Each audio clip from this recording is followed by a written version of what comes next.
Hey everybody, it's me, Dr. Amy, back for the last Tuesday tip of this month. So this month we've been talking about basic blood work, which is complete blood count and a metabolic panel.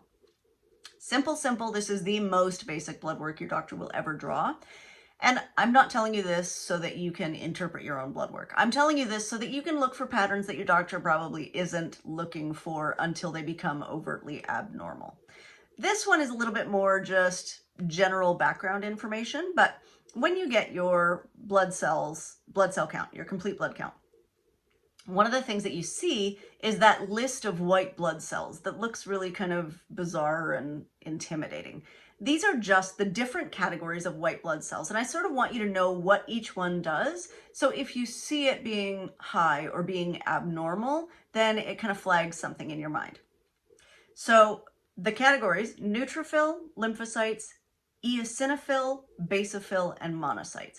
And each of these are types of your immune cells, right? Your white blood cells that are having different and overlapping functions. So having one of these high isn't diagnostic for anything. It doesn't mean anything specific, but it points us in the right direction because they have different but overlapping jobs.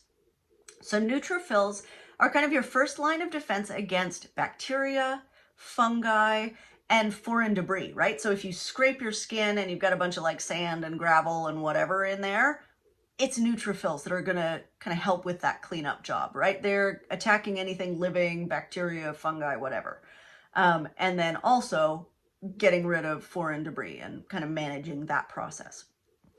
Lymphocytes, these are the ones that we hear about all the time in vaccines and like viral reactions, right? So these protect against viruses and also build your antibodies against viruses and foreign invaders. That's important. Eosinophils, these actually identify and destroy parasites, which we tend to not think of in Western society because it's not, you know, we kind of forget that we can have things like worms, but we can. So eosinophils are your parasitic defense. They also help track down and kill cancer cells, and they help basophils with allergic response. Most of the time, like 99% of the time, when you see these eosinophils elevated on a blood test, it's because they're helping out with allergic response. So don't freak out about like worms and cancer, right? That's big stuff. Basophils, again, allergic response, right? They do your allergies, your seasonal runny eyes, sneezy, runny nose, that stuff.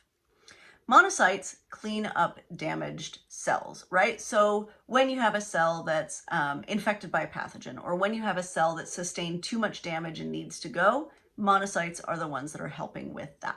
So again, none of these are diagnostic. Like if you see high neutrophils, it doesn't mean necessarily that you're fighting a bacterial infection, although you could be, or you're fighting a fungus, although you could be. It might mean you got a hangnail, right? So they're not diagnostic. But still, when you look at them, you know, you can kind of get an idea of what might be happening, things that are possibilities in your body. So, Tuesday tip. Bye, guys.